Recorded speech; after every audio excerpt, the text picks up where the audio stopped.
இன்று முதல் நான் உன்னை ஆசீர்வதித்திடுவேன். நன்மைகளால் உன் வாழ்வை நானே நிறைத்திடுவேன்.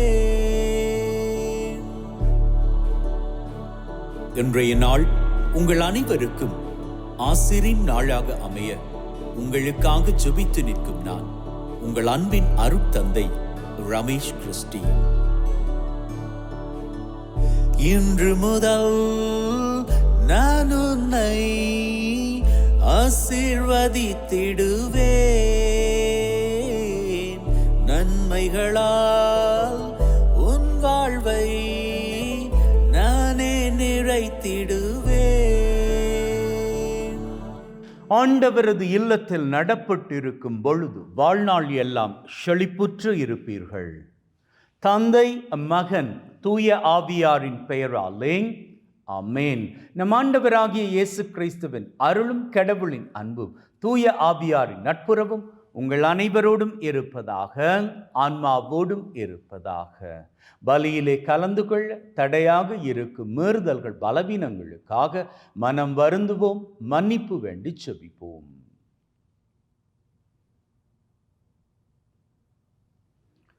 ஆண்டவரே இரக்கமாயிரும், ஆண்டவரே இரக்கமாயிரும்.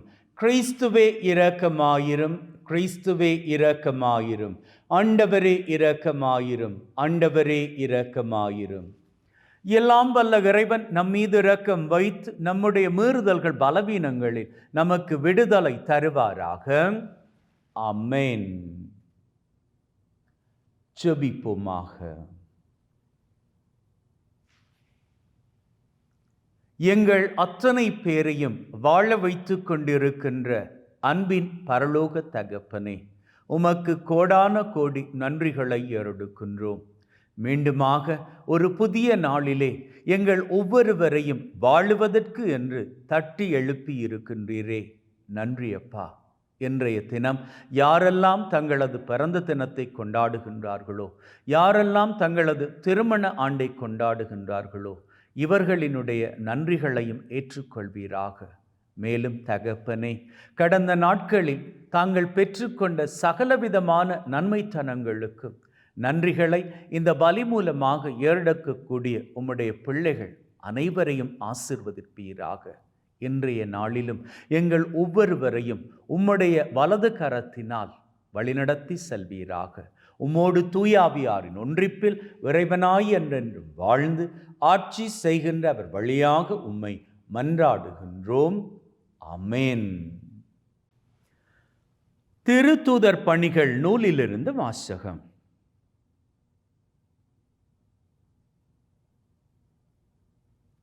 பெந்தகோஸ்து நாளில் பேதுரு யூதர்களை நோக்கி கூறியது, நீங்கள் சிலுவையில் அறைந்த இந்த இயேசுவை கடவுள் ஆண்டவரும் மெஸ்ஸியாவும் ஆக்கினார் என்பதை இஸ்ராயல் மக்களாகிய நீங்கள் அனைவரும் உறுதியாக அறிந்து கொள்ளுங்கள். அவர்கள் இதை கேட்டு உள்ளம் குத்தப்பட்டவர்களாய் பேதுருவையும் மற்ற திருத்தூதர்களையும் பார்த்து, சகோதரரே, நாங்கள் என்ன செய்ய வேண்டும் என்று கேட்டார்கள். அதற்கு பேதுரு அவர்களிடம், நீங்கள் மனம் மாறுங்கள், உங்கள் பாவங்களிலிருந்து மன்னிப்பு பெறுவதற்காக ஒவ்வொருவரும் இயேசு கிறிஸ்துவின் பெயரால் திருமுழுக்கு பெறுங்கள். அப்பொழுது தூய ஆவியை கொடையாக பெறுவீர்கள்.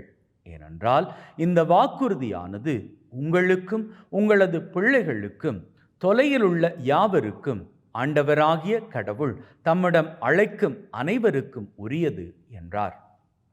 மேலும் அவர் வேறு பல சான்றுகளை எடுத்து கூறி, நெறிகெட்ட இந்த தலைமுறையிலிருந்து உங்களை காப்பாற்றிக் கொள்ளுங்கள் என்று அறிவுறுத்தினார். அவருடைய வார்த்தைகளை ஏற்றுக்கொண்டவர்கள் திருமுழுக்கு பெற்றார்கள். அன்று ஏறக்குறைய 3000 பேர் அவர்களோடு சேர்க்கப்பட்டனர். இது ஆண்டவர் வழங்கும் அருள்வாக்கு. இறைவனுக்கு நன்றி. உங்கள் பல்லவியாக. ஆண்டவரது பேரன்பால் பூவுலகு நிறைந்துள்ளது.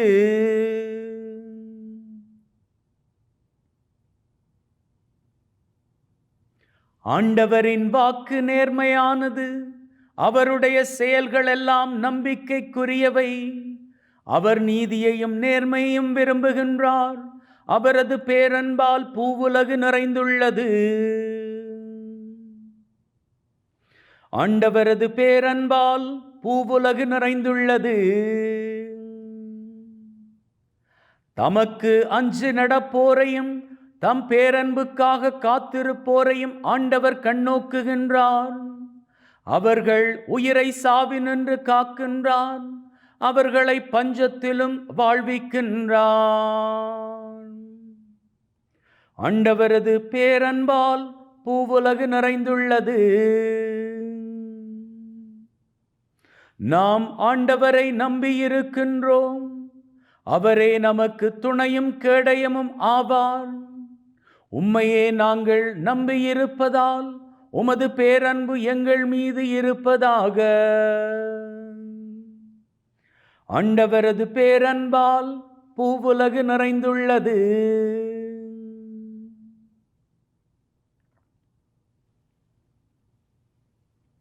அல்லேலூயா, அல்லேலூயா, அல்லேலூயா. ஆண்டவர் தோற்றுவித்த வெற்றியின் நாள் இதுவே. இன்று அக்களிப்போம், அகமகிழ்வோம். அல்லேலூயா, அல்லேலூயா, அல்லேலூயா.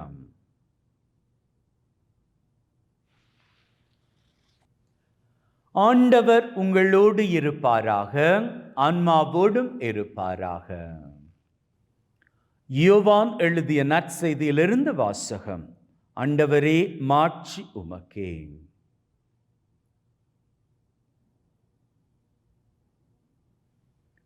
அக்காலத்தில் மரியா கல்லறைக்கு வெளியே நின்று அழுது கொண்டு இருந்தார். அழுது கொண்டே கல்லறைக்குள் குனிந்து பார்த்தார். அங்கே வெண்ணாடை அணிந்த 2 வானதூதரை அவர் கண்டார். இயேசுவின் உடலை வைத்திருந்த இடத்தில் ஒருவர் தலைமாட்டிலும் மற்றவர் கால் மாட்டிலுமாக அவர்கள் அமர்ந்திருந்தார்கள். அவர்கள் மரியாவிடம், அம்மா, ஏன் அழுகிறீர் என்று கேட்டார்கள். அவர் அவர்களிடம், என் ஆண்டவரை எடுத்துக்கொண்டு போய்விட்டனர். அவரை எங்கே வைத்தனரோ எனக்கு தெரியவில்லை என்றார். இப்படி சொல்லிவிட்டு அவர் திரும்பி பார்த்தபோது இயேசு நிற்பதை கண்டார். ஆனால் அங்கு நிற்பவர் இயேசு என்று அவர் அறிந்து கொள்ளவில்லை. இயேசு அவரிடம், ஏன் அம்மா அழுகிறாய்? யாரை தேடுகிறாய் என்று கேட்டார். மரியா அவரை தோட்டக்காரர் என்று நினைத்து அவரிடம், ஐயா, நீர் அவரை தூக்கி கொண்டு போயிருந்தால் எங்கே வைத்தீர் என சொல்லும், நான் அவரை எடுத்துச் செல்வேன் என்றார். இயேசு அவரிடம், மரியா என்றார். மரியா திரும்பி பார்த்து ரபூனி என்றார். இந்த எபிரேய சொல்லுக்கு போதகரே என்பது பொருள். இயேசு அவரிடம், என்னை இப்படி பற்றி கொள்ளாதே. நான் என் தந்தையிடம் இன்னும் செல்லவில்லை. நீ என் சகோதரர்களிடம் சென்று அவர்களிடம், என் தந்தையும் உங்கள் தந்தையும் என் கடவுளும் உங்கள் கடவுளுமானவரிடம் செல்லவிருக்கிறேன் என சொல் என்றார். மகதலா மரியா சீடரிடம் சென்று, நான் ஆண்டவரை கண்டேன் என்றார். தம்மிடம் இயேசு கூறியவற்றையும் அவர்களிடம் சொன்னார். இது கிறிஸ்து வழங்கும் நற்செய்தி. கிறிஸ்துவே உமக்கு புகழ்.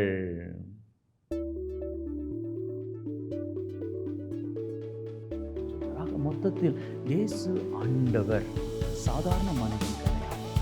அவர் முழுமையான மனிதன், முழுமையான அன்பின் உள்ளங்களே, சில பேருக்கு ஆண்டவராகிய இயேசு கிறிஸ்து தெய்வம் அப்படின்னு சொன்னால், எதற்காக தெய்வம் மரித்து போகணும் அப்படி என்கின்ற கேள்வி இருக்குது.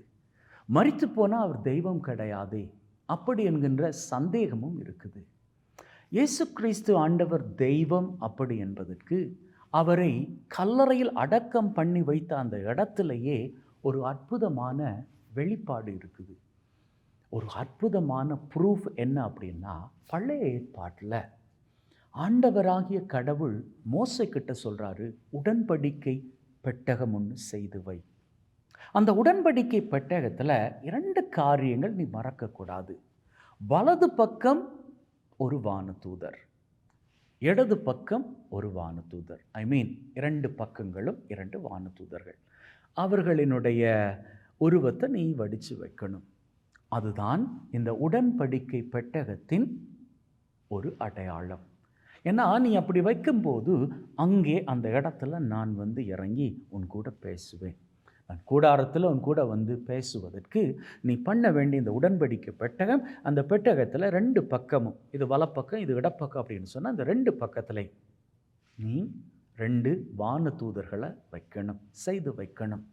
இப்படி சொல்லுவோமே, ஆண்டவராகிய கடவுளின் பிரசன்னம் அங்கு வந்து தங்கணும் அப்படின்னு சொன்னால், இந்த பக்கம் தலைமாடு இந்த பக்கம் கால்மாடு அப்படின்னா, தலைமாட்டில் ஒரு வானதூதரும் கால்மாட்டில் இன்னொரு வானதூதருமாக அங்கே நீ உருவப்படுத்தி வைக்கணும் அப்படின்னு.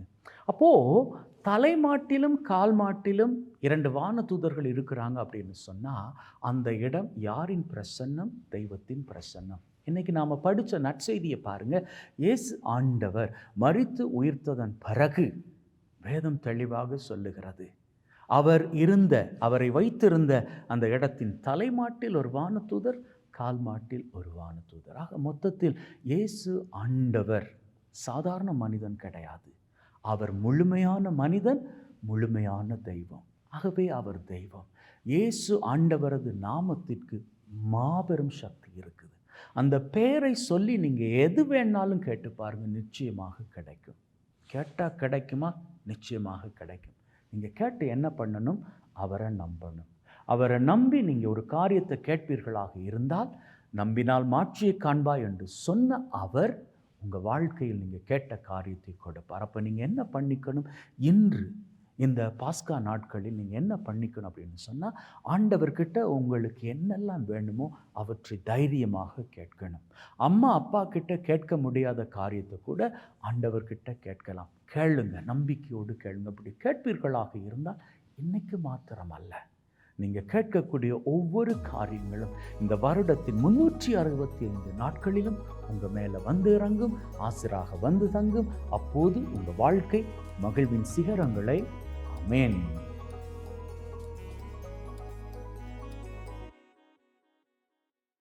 சிலுவையில் மரித்தீர், உயிரோடெழுந்தீர், அன்பை எனக்கு காட்டிடவே. என்னில் வாழ்பவரே, என்னை உயிர்ப்பியும். ஆண்டவரே, அனைத்துலகின் நிறைவா உம்மை போற்றுகின்றோம். ஏனெனில் உமது அருட்பெருக்கிலிருந்து இந்த அப்பத்தை பெற்றுக்கொண்டோம். நிலத்தின் விளைவும் மனிதொழைப்பின் பயனுமாகிய இந்த அப்பத்தை உமக்கு ஒப்புக் கொடுக்கின்றோம். வாழ்வழிக்கும் அப்பமாக மாறும். இறைவன் என்றென்றும் வாழ்த்து பெறுவாராக. உம் சித்தம் இயேசுவே, என்னாலே அல்ல. ஆண்டவரே, அனைத்துலகின் நிறைவா உம்மை போற்றுகின்றோம். ஏனெனில் உமது அருட்பெருக்கிலிருந்து இந்த ரசத்தை பெற்றுக்கொண்டோம். நிலத்தின் விளைவும் அத்திராட்சை கொடியின் பயனுமாகிய இந்த ரசத்தை உமக்கு ஒப்புக் கொடுக்கின்றோம். வாழ்வழிக்கும் பானமாக மாறும். இறைவன் என்றென்றும் வாழ்த்து பெறுவாராக.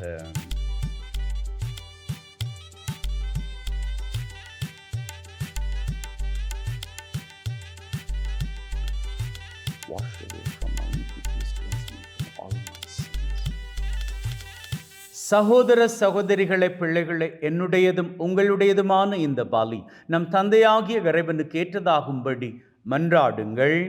ஆண்டவர் தன்னுடைய திருப்பெயரின் புகழ்ச்சிக்காகவும் மாட்சிக்காகவும் திரு அவையின் நன்மைக்காகவும் கையிலிருந்து இந்த பலியை ஏற்றுக்கொள்வாராக.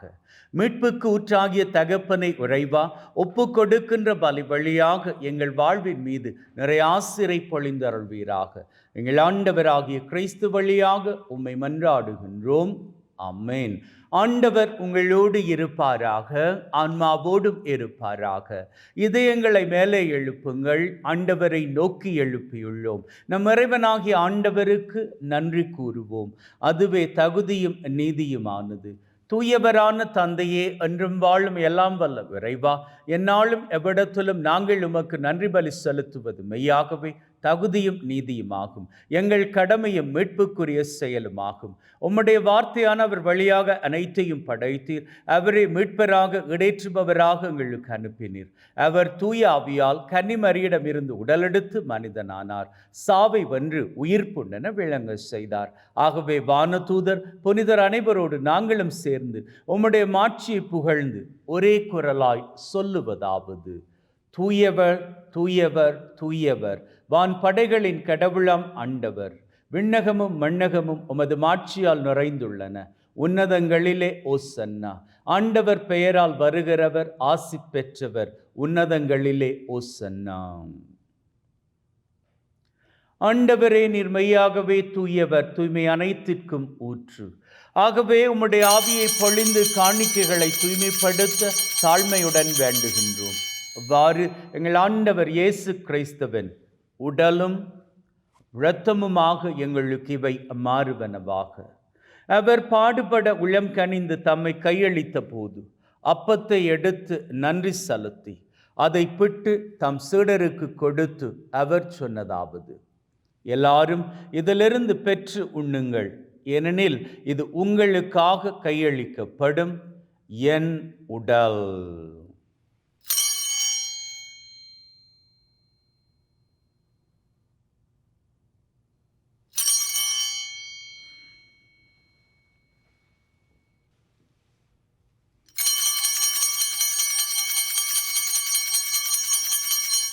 அவ்வண்ணமே உணவருந்திய பின் கிண்ணத்தை எடுத்து நன்றி செலுத்தி தம் சீடருக்கு கொடுத்து அவர் சொன்னதாவது: எல்லாரும் இதிலிருந்து பெற்று பருகுங்கள், ஏனெனில் இது புதிய நித்திய உடன்படிக்கைக்கான என் இரத்தம், பாவ மன்னிப்புக்கென்று உங்களுக்காகவும் எல்லாருக்காகவும் சிந்தப்படும். இதை என் நினைவாக செய்யுங்கள்.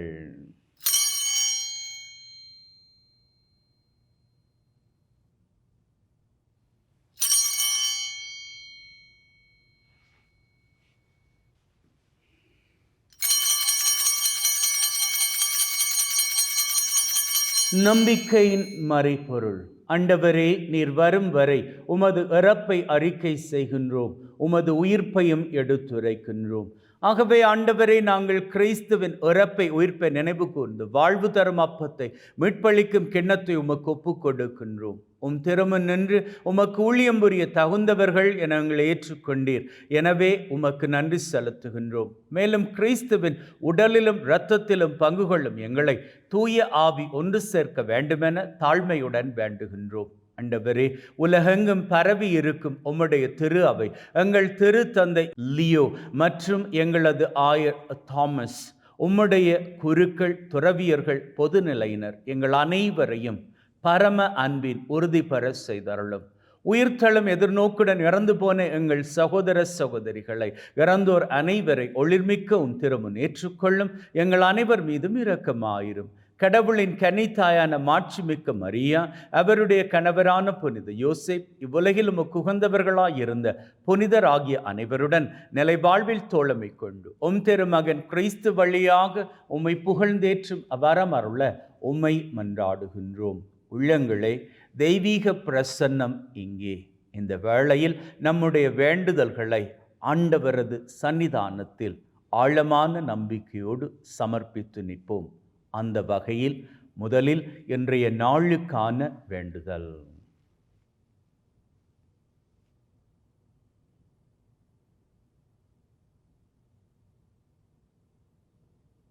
இந்த வாரத்திற்கான வேண்டுதல்.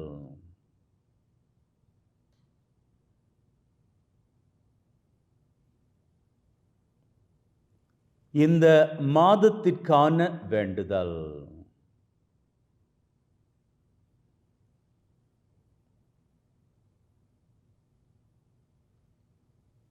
இந்த வருஷத்திற்கான வேண்டுதல்.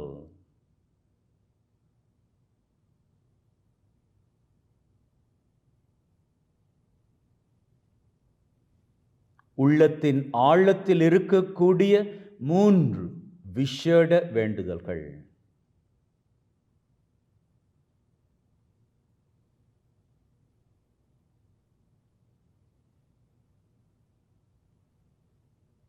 இந்த 7 வேண்டுதல்களோடு மிக மிக விசேஷித்த விதமாக உலகிலே அமைதி பெருக வேண்டும் என்றும் வேண்டி நிற்போம்.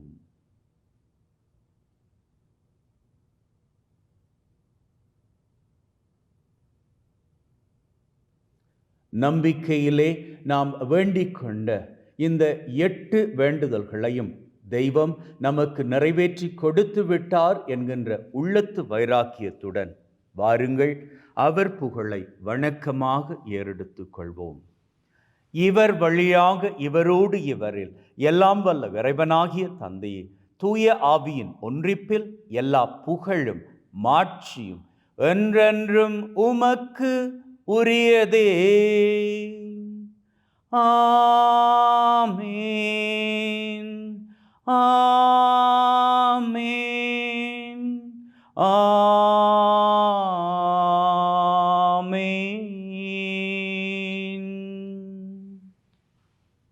மீட்பரின் கட்டளையால் கற்பிக்கப்பட்டு தேவ படிப்பனையில் பயிற்சி பெற்று நாம் நம்பிக்கையோடு சொல்லுவோம். விண்ணுலகில் இருக்கிற எங்கள் தந்தையே, உமது பெயர் தூயது என போற்றப் பெறுக. உமது ஆட்சி வருக.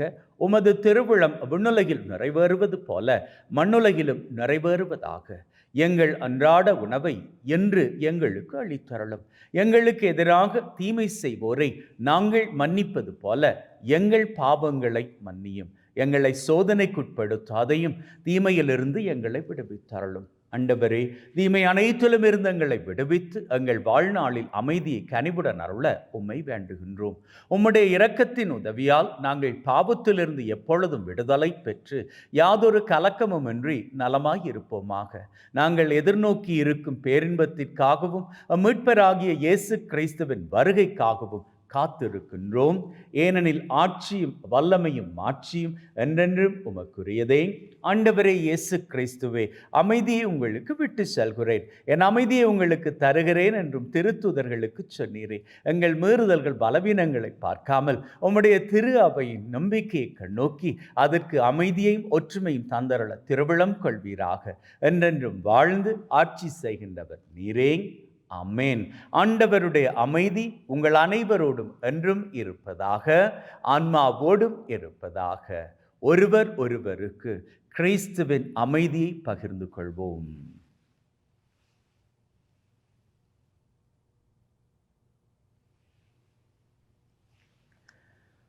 உலகின் பாவங்களை போக்கும் இறைவனின் செம்மறியே, எங்கள் மேல் இரக்கமாயிரும். உலகின் பாவங்களை போக்கும் இறைவனின் செம்மறியே, எங்கள் மேல் இரக்கமாயிரும். உலகின் பாவங்களை போக்கும் இறைவனின் செம்மறியே, எங்களுக்கு அமைதியை அளித்தருளும். இதோ நம் ஆண்டவராகிய இயேசு கிறிஸ்து நம் ஒவ்வொருவரையும் அமைதியோடும் ஒற்றுமையோடும் மகிழ்வோடும் வாழும்படி அழைத்து நிற்கும் தெய்வம். அழைக்கப்பெற்ற நாங்கள் பேறு பெற்றோர். ஆண்டவரே, தேவரீர் என் உள்ளத்தில் எழுந்தருள நான் தகுதியற்றவன். ஆனால் ஒரு வார்த்தை மட்டும் சொல்லி அருளும், என் ஆன்மா நலமடையும்.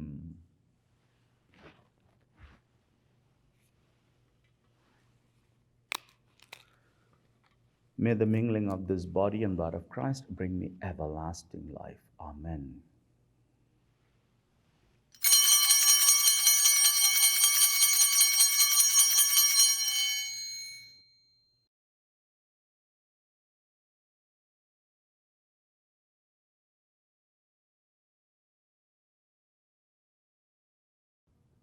செபிப்போமாக.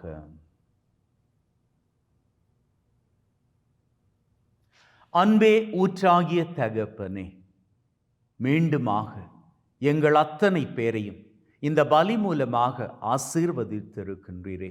உமக்கு நன்றிகளை ஏறெடுக்கின்றோம் அப்பா. மேலும் தகப்பனே, நாங்கள் கேட்ட மாத்திரத்திலேயே எங்களது 8 வேண்டுதல்களையும் நீர் நிறைவேற்றி கொடுத்திருக்கின்றீர் என்று உறுதியான நம்பிக்கையோடு இந்த பலியினை நிறைவேற்றிவிட்டு எங்களது அன்றாட காரியங்களுக்கு திரும்பிச் செல்கின்றோம்.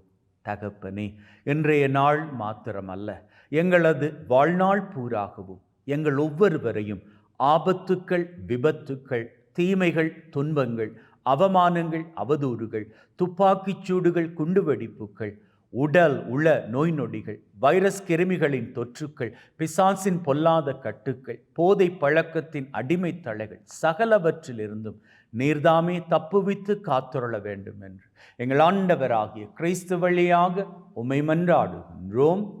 ஆமென். ஆண்டவர் உங்களோடு இருப்பாராக, ஆன்மாவோடும் இருப்பாராக. எல்லாம் வல்ல இறைவன் தந்தை, மகன், தூய ஆவி உங்கள் அனைவரையும் ஆசிர்வதிப்பாராக. ஆமென். சென்று வாழுங்கள். திருபலி நிறைவேறிற்று.